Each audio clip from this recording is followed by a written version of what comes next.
You know, it doesn't matter whether you're growing edibles or ornamentals, sooner or later you're probably going to need to provide some support for them to help them grow.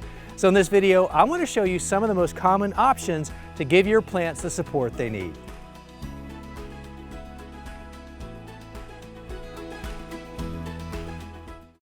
Between all the edibles and the ornamental plants that I grow, we use a lot of supports. So cost is a factor and convenience is also something to consider. So something we use a lot of, and that are these bamboo stakes. Now let me tell you about those. And first of all, let me just clarify, I don't keep this trash can sitting in my raised bed. Usually it's off to the side, but in a convenient location because we're always reaching in here to get something to support. But I love bamboo, first of all, because it's readily available. You can find it anywhere or order it online, but you can also find it growing probably close to your house, within a few blocks, no doubt. So if you haven't sourced bamboo that you can get for free, find out who the property owner is and then go harvest a bunch. And I use harvested bamboo a lot, especially for the taller, thicker pieces. Now this is one that's been cut down, but I like the thickness and the sturdiness of it. And bamboo will last for a very long time, and I really do like the fact that it comes from sustainable sources.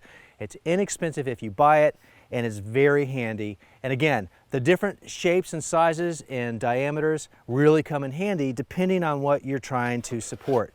So that's bamboo. Use it as often as you can, like we do all around the garden and in our native plant beds. Now, if you don't want to use bamboo, but you still need something that is tall and rather slim, you can buy these at the box store or the garden center, and these are basically metal covered by a plastic coating. But these are, I think, 8 feet long or so. They're probably about $5 or $6, but these also last a long time, and they're very handy because on one end you've got a point, so it goes into the ground very easily, and then it's covered at the top with a little bit of protection. So this is a handy piece, and I have quite a few of these, but I still tend to use the bamboo more than anything else. So that's a straight vertical support and a couple options for that. Now let's talk about some of the most traditional supports when you're dealing with plants like your tomatoes or your peppers or your eggplants. And let's start with the traditional cone cage. This is kind of the tomato cage that's been around forever. Now they've made a few improvements lately in that they come in different colors and they've got a plastic coating, so I'll give a plus for that. But this is often what we buy as an entry-level cone.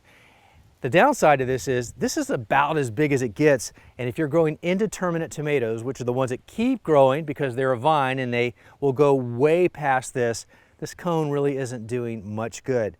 Now, they cost somewhere between $5 to $7. You can find them anywhere. They last a few years, but I still find them to be rather flimsy. But the biggest downside to me is that if you're trying to support a tall plant like an indeterminate tomato, this is not going to do the trick. That said, if you're going to grow dwarf tomatoes or indeterminate tomatoes or smaller pepper varieties or eggplant varieties, or maybe even some squash that you want to train up from the middle and spill out over the side, this is great for that. So I don't want to discount this too much because it really is a handy support depending on what you're growing. So that's kind of the traditional tomato cage cone. Now, a version of that is this square one right here. And similar in height, it's a little bit wider, a bit more expensive. It has those nice colors, but what I like about this is that you can detach it and collapse it. So at the end of the season, you can just lay this flat. So if you're using a lot of these, you're really going to appreciate the storability of a cage that folds down and collapses like this one. Plus it's got some nice colors. All right, so moving on, this is one that's very traditional for the folks that are growing a lot of those indeterminate tomatoes. That's where you see this most often used. The tall plants need a tall support. And if you're growing a lot of tomatoes, you're going to need a lot of cages for that. So this is where this comes into play. This is concrete reinforcing wire. You buy this at the box store in a giant roll. It's super heavy. So once you get it home, roll it out on a flat surface and then make the cuts with a bolt cutter or wire cutters. And this right here is 6 feet in length. If you were to roll it out flat and make the cut, you'd measure 6 feet, and that's what you would get in size. And this is what it would look like when it's rolled up and then bound together. Now, very accessible, not that expensive per cone. Depending on the diameter will determine how many of these you can make out of a single roll. But the downside to me is that they rust quickly, which is going to cause them to wear faster. And so you can get a few years out of these, but don't expect these to last like a really long time. The other thing is when it's time to store these. At the end of the season, you need to get these out of the garden.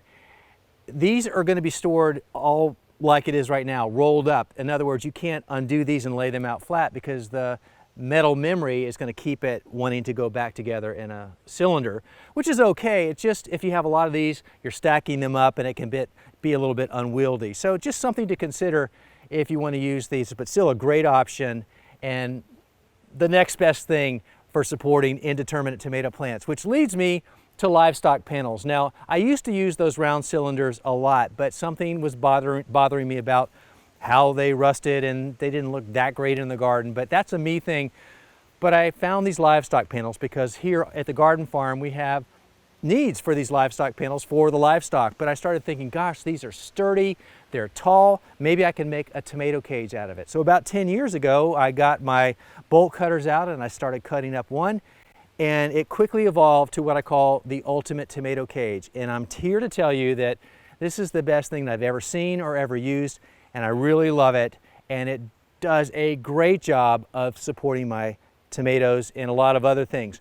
So let me tell you about the livestock panels. You get those at farm supply, tractor supply stores.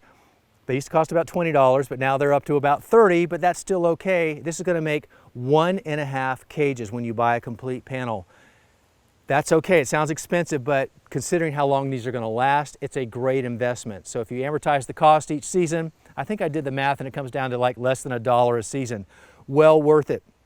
But besides the fact that it's a good long-term investment, these are not going to rust. They are taller than the round columns. And one of my favorite features of this style cage is the stackability or the storability.